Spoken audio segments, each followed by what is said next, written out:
आज के इस वीडियो लेसन में हम बात करेंगे नॉर्मलिटी के बारे में।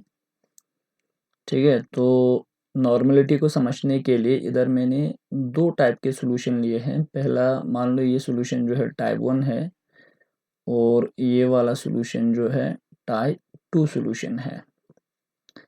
ठीक है, अब ये टाइप 1 और टाइप 2 सॉल्यूशन सिर्फ आपको नॉर्मलिटी को समझने के लिए, जनरली नॉर्मलिटी से अलग अलग तरीके के सवाल आ जाते हैं। मैंने यहाँ पर पूरे नॉर्मलिटी को समझने के लिए दो टाइप के सॉल्यूशंस लिए हैं। दोनों सॉल्यूशन सल्फ्यूरिक एसिड का है। तो टाइप 1 में सल्फ्यूरिक एसिड जो है 2 ग्राम प्रेजेंट है 200 ml वॉल्यूम ऑफ सॉल्यूशन में, और यहाँ पर मोलर वेट दिया है 98 ग्राम पर मोल सल्फ्यूरिक एसिड का, और इसकी नॉर्मलिटी हमें निकालना है। ठीक है, दैट इज ग्राम पर equivalent of sulphuric acid per unit volume of solution में कितना प्रेजेंट है। अगर मैं टाइप 2 सॉल्यूशन को देखूं तो यहाँ पर सल्फ्यूरिक एसिड सॉल्यूशन की कॉन्सेंट्रेशन जो है मुझे दिया है मोलैरिटी में 0.1 मोलर सल्फ्यूरिक एसिड सॉल्यूशन है। तो इसी को हमें यूज़ करके नॉर्मलिटी जो है निकालना है इस सॉल्यूशन की। तो इन दोनों क्वेश्चन को समझने के लिए सबसे पहले हम समझेंगे नॉर्मलिटी होता क्या है। तो नॉर्मलिटी जो है कैपिटल एम से हम डिनोट करते हैं नॉर्मलिटी को। ठीक है, तो नॉर्मलिटी होता है बेटा ग्राम इक्विवेलेंट, ये शॉर्ट नोटेशन यूज कर रहा हूं मैं।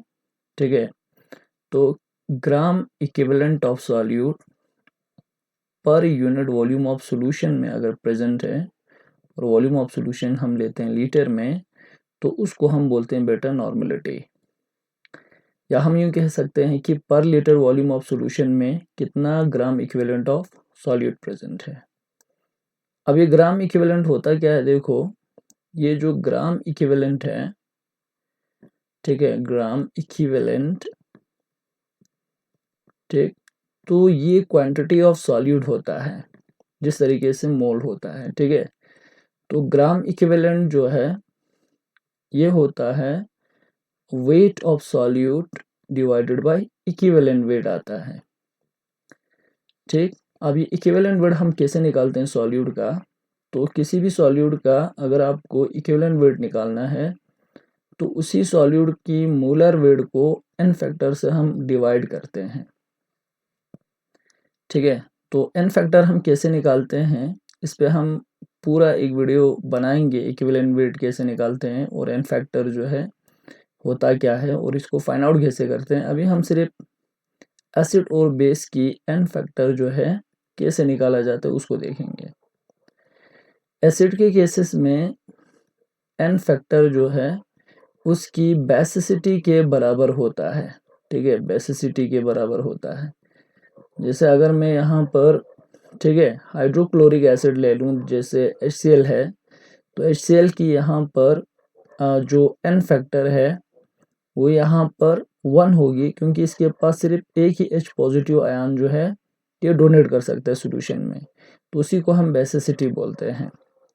जैसे अगर मैं यहाँ पर सल्फ्यूरिक एसिड ले लूँ H2SO4, ठीक है, तो सल्फ्यूरिक एसिड को सॉल्यूशन में ये सिर्फ 2 H पॉजिटिव आयन को जो है क्या कर सकता है, डोनेट कर सकता है, तो इसकी n फैक्टर होगी यहाँ पर 2।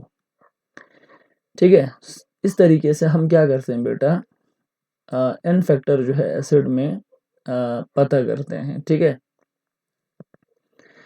तो बेस के केसेस में बहुत इजी है। बेस में नंबर ऑफ रिप्लेसेबल, ठीक है, OH नेगेटिव आयंस के बराबर होंगे n फैक्टर बेस के केसेस में। जैसे अगर मैं MgOH2 जैसे मैग्नीशियम हाइड्रोक्साइड को ले लूँ, तो मैग्नीशियम हाइड्रोक्साइड जो है 2 OH नेगेटिव आयन सॉल्यूशन में रिलीज कर सकता है, तो इसकी n फैक्टर होगी बेटा 2। किसी में 1 है तो उसका n फैक्टर कितना होगा, 1 होगा। सॉल्ट के केसेस में, ठीक है, आप सॉल्ट को भी देख लेंगे। अगर आपके पास कोई सॉल्ट है, ठीक है, तो जैसे अगर मैं यहाँ पर मैग्नीशियम डाइक्लोराइड ले लूँ, तो इसके लिए n फैक्टर कितना लेना है, जितना मेटल की वैलेंसी होता है। जैसे यहाँ पर मैग्नीशियम की जो वैलेंसी है वो 2 पॉजिटिव है, तो यहाँ पर n फैक्टर लिया जाता है बेटा 2। इस तरीके से मेटल की वैलेंसी 3 है तो n फैक्टर होगी 3। इस तरीके से n फैक्टर हम पता करते हैं। ठीक है, तो चलिए वापस लौटते हैं अपने टॉपिक पे। तो यहाँ से हम इक्विवेलेंट वेट जो है निकाल सकते हैं, और इक्विवेलेंट अगर वेट आपको पता है तो उसको वेट ऑफ सॉल्यूट को इक्विवेलेंट वेट से डिवाइड करेंगे तो आपको आ जाएगा बेटा ग्राम इक्विवेलेंट। तो पर यूनिट वॉल्यूम या पर लीटर सॉल्यूशन में कितना gram equivalent of solute present है, उसी को हम क्या बोलते हैं, नॉर्मलिटी। आगे बढ़ने से पहले इसको थोड़ा लिख लेते हैं। सो नॉर्मलिटी होता है, ठीक है, ग्राम इक्विवेलेंट ऑफ सॉल्यूट, ठीक है, प्रेजेंट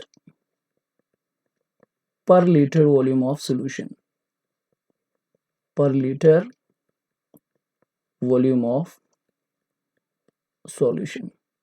ठीक है, तो इसको हम क्या बोलते हैं, नॉर्मलिटी कहेंगे। नॉर्मलिटी की यूनिट जो है क्या होगी, देखो नॉर्मलिटी का जो यूनिट है जनरली वो हो जाएगा बेटा, यहाँ पर ग्राम इक्विवेलेंट है, नीचे लीटर है, तो आराम से आप लिख सकते हैं ग्राम इक्विवेलेंट पर लीटर हो जाएगा।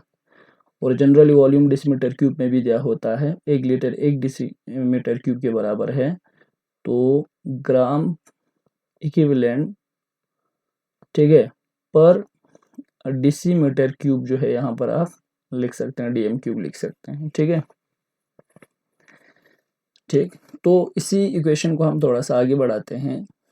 ठीक है, अभी हमें पता चला नॉर्मलिटी जो है वो ग्राम इक्विवेलेंट डिवाइडेड बाई क्या होता है बेटा, volume of solution in litre होता है। और ग्राम इक्विवेलेंट हम निकाल सकते हैं कैसे, वेट ऑफ सॉल्यूट को इक्विवेलेंट वेट से डिवाइड करके। ठीक है, volume of solution generally small scale में होता है, जैसे अभी मैंने ऊपर जो सॉल्यूशन लिया है, जैसे यहाँ पर जो सॉल्यूशन ये 200 ml में है, और नॉर्मलिटी में जो वॉल्यूम है वो लीटर में है। तो इस अगर ml में है तो लीटर में कन्वर्ट करने के लिए जो वॉल्यूम है उसको हम 1000 से क्या करते हैं बेटा, डिवाइड कर देते हैं।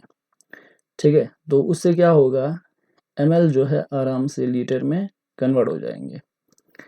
तो यहाँ पर ग्राम इक्विवेलेंट की जगह WB डिवाइडेड बाय EB जो है पुट कर दो, तो ये क्या हो जाएगा, normality is equal to equivalent, sorry यहाँ पर, ठीक है, यहाँ पर आ जाएंगे weight of solute divided by equivalent weight आ जाएगा बेटा, इनटू यहाँ पर क्या आ जाएगा, वॉल्यूम ऑफ सॉल्यूशन आ जाएंगे। और ml में है तो 1000 से क्या करते हैं, हम डिवाइड करते हैं, तो इसको 1000 से भी डिवाइड करेंगे। तो 1000 ऊपर क्रॉस मल्टीप्लाई को लेंगे तो ये हो जाएगा WB इंटू 1000 हो जाएगा, डिवाइडेड बाय यहाँ पर आएंगे equivalent weight into volume of solution. तो अगर वेट गिवन है तो नॉर्मलिटी यहाँ से आराम से निकाल सकते हैं। तो पहला वाला जो सॉल्यूशन है, ठीक है, जहाँ पर हमने पहला वाला जो सॉल्यूशन है उसमें 2 ग्राम जो है सल्फ्यूरिक एसिड है, H2SO4, ठीक है, और सल्फ्यूरिक एसिड की मोलर वेट आपको गिवन है 98 ग्राम पर मोल। ठीक है, 98 ग्राम, तो वॉल्यूम दिया है 200 ml। तो हमें क्या करना है, इसकी नॉर्मलिटी निकालना है। तो क्या हम नॉर्मलिटी निकाल सकते हैं, तो आराम से इस एक्सप्रेशन को यूज़ करके निकाल सकते हैं। तो नॉर्मलिटी हो जाएगा बेटा, वेट यहाँ पर 2 ग्राम दिया है, इनटू यहाँ पर आ जाएगा बेटा 1000 डिवाइडेड बाय, इसका इक्विवेलेंट वेट कितना हो जाएगा, इक्विवेलेंट वेट जो है, ठीक है, यहाँ पर डालने हैं। तो इक्विवेलेंट वेट जो है EB equal to molar weight divided by n factor होता है। तो मोलर वेट 98 है, n फैक्टर 2 होता है, क्योंकि 2 H पॉजिटिव सोल्यूशन में डोनेट कर सकता है। तो ये हो जाएगा 49 ग्राम पर इक्विवेलेंट। ठीक है, तो इधर हमें 49 पुट करते हैं, इनटू वॉल्यूम कितना है 200 हो जाएंगे। तो इसको आराम से आप सॉल्व कर सकते हैं। ठीक है, तो यहाँ पर 0 से 0 कैंसिल आउट हो जाएगा, 2 1 ज़ा 2, 2 5 ज़ा 10, 5 इंटू 2 कर दो तो ये 10 आ जाएगा। तो normality is equal to 10 divided by 49 आ जाएंगे, यहाँ पर नॉर्मल लिखेंगे हम। ठीक है, कैपिटल एल का मतलब है नॉर्मल, इतना इसकी कंसंट्रेशन है। इसको आप फर्दर डेसिमल फॉर्म में लिख सकते हैं। अब आप समझ गए किस प्रकार से क्वेश्चन को सॉल्व करना होता है। तो टाइप 2 क्वेश्चन को अगर हम देखें यहाँ पर, जिसमें मोलैरिटी देके नॉर्मलिटी पूछा है, तो हमें क्या करना है, रिलेशन निकालना है। ठीक है, रिलेशन निकालना है किसके बीच में, नॉर्मलिटी और मोलैरिटी के बीच में। तो सबसे पहले रिलेशन कैसे निकालेंगे उसको देखेंगे। ठीक है, relation between normality and molarity. तो अभी हम नॉर्मलिटी पढ़ चुके हैं। तो नॉर्मलिटी जो है वेट इंटू 1000 होता है, डिवाइडेड बाई क्या होंगे बेटा, equivalent weight into volume of solution. अगर मुझे वेट निकालना है तो दोनों side equivalent weight into volume of solution divided by 1000 से क्या करना है, मल्टीप्लाई। तो इधर भी करना पड़ेगा, equivalent weight into volume divided by क्या आ जाएगा बेटा, 1000। इससे क्या होगी, वॉल्यूम से वॉल्यूम कट जाएगा, इक्विवेलेंट वेट से इक्विवेलेंट, 1000 से 1000 गया, तो वेट ऑफ सॉल्यूट बचा इधर।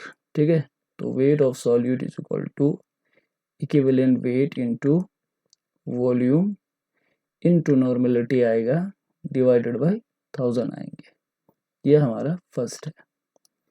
तो अगर मैं मोलैरिटी को देखूं तो मोलैरिटी होता है वेट ऑफ सॉल्यूट इंटू 1000 होता है। ठीक है, डिवाइडेड बाय होता है molar weight of solute into volume of solution. तो अगर मुझे वेट निकालना है तो दोनों side mb into volume of solution divided by 1000 से मल्टीप्लाई करना है। ठीक है, तो यहाँ पर भी करना पड़ेगा, mb आ जाएगा into volume of solution divided by क्या करना है, 1000 करना है। ठीक है, तो यहाँ पर 1000 से 1000 जाएगा, 1000 गया, 1000 गया, volume of solution molar weight of solute से मोलर वेट ऑफ सॉल्यूट गया, तो बचा क्या यहाँ पर, weight of solute is equal to, ठीक है, molarity of molar weight of solute into volume of solution into molarity हो जाएगा, डिवाइडेड बाई क्या करेंगे बेटा, 1000 करेंगे। तो ये हमारा इक्वेशन नंबर कितना हो गया, 2। अब यहाँ पर भी वेट है, यहाँ पर भी वेट है, दोनों को इक्विवेट करो। ठीक है, तो इक्विवेट 1 एंड 2। तो यहाँ पर इन दोनों को अगर आप इक्विवेट करेंगे तो क्या आ जाएगा, तो इक्विवेट करने से EB into volume into normality आएगा, डिवाइडेड बाई क्या आ जाएगा बेटा, 1000 आ जाएगा, विच इज इक्वल टू यहाँ पर देखो MB आ जाएगा इंटू वॉल्यूम ऑफ सॉल्यूशन आ जाएगा इंटू मोलैरिटी आ जाएंगे, डिवाइड करेंगे कितने से हम, 1000 से।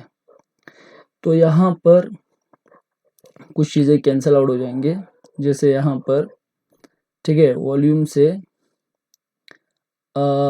Volume of solution cancel out हो जाएगा, तो यहाँ पर 1000 से 1000 कैंसिल आउट हो जाएगा, तो इधर बचा इक्विवेलेंट वेट इनटू नॉर्मलिटी, और इधर हमें बचा, ठीक है, इधर हमें बचा यहाँ पर सॉरी यहाँ पर, ठीक है, यहाँ पर मोलर वेट इनटू क्या बचा, ठीक है, मोलर वेट इनटू मोलैरिटी बचा, देखो मोलर वेट इनटू मोलैरिटी। अब हमें पता है, ठीक है, यहाँ पर लिखता हूँ equivalent weight is equal to molar weight divided by n factor होता है। तो यहाँ पर इक्विवेलेंट वेट की जगह ही पुट करने हमें, तो यहाँ पर हो जाएगा बेटा मोलर वेट, ठीक है, यहाँ पर हो जाएंगे molar weight divided by n factor, इसकी जगह इनटू नॉर्मलिटी आ जाएगा, which is equal to molar weight of solute into molarity हो जाएगा। तो मोलर वेट ऑफ सॉल्यूट से ये कैंसिल गया, तो इधर 1 divided by n factor into यहाँ पर आ गया बेटा normality, which is equal to आ गया मोलैरिटी। ठीक है, तो ये यहाँ पर हम लिख सकते हैं कि molarity is equal to n factor divided, sorry normality divided by क्या है, n फैक्टर। तो ये रिलेशन आ चुका है हमारे पास। ठीक, तो ऊपर वाला टाइप ऑफ सॉल्यूशन में अगर आप देखें तो यहाँ पर sulphuric acid solution 0.1 molar, normality हमें निकालना है, तो इसी को इसी रिलेशन से हम फाइंड आउट करेंगे। देखो सल्फ्यूरिक एसिड सॉल्यूशन दिया है, ठीक है, सल्फ्यूरिक एसिड सॉल्यूशन ये, ठीक, 0.1 मोलर H2SO4 है। तो मुझे क्या करना है, नॉर्मलिटी निकालना है, ठीक है, नॉर्मलिटी। तो यहाँ पर नॉर्मलिटी इज इक्वल टू, ठीक है, मोलैरिटी इंटू एन फैक्टर हो जाएगा, मोलैरिटी इंटू एन फैक्टर। और यहाँ पर normality is equal to molarity 0.1 है into n factor sulphuric acid का कितना होता है, 2 होता है। तो यहाँ पर मैं 2 लिखूंगा और ये आ जाएगा बेटा यहाँ पर, ठीक है, 0.2 नॉर्मल आ जाएंगे। तो बहुत ही सिंपल है, आपको ये रिलेशन जो है याद रखना है। तो उम्मीद है कि आप समझ गए होंगे। नेक्स्ट वीडियो लेसन में हम ग्राम इक्विवेलेंट वेट और एन फैक्टर कैसे कैलकुलेट करते हैं, इन सब पे हम थोड़ा सा टॉपिक बनाएंगे ताकि आपका बेसिक जो है स्ट्रॉन्ग हो जाए। Thanks for watching my video lesson.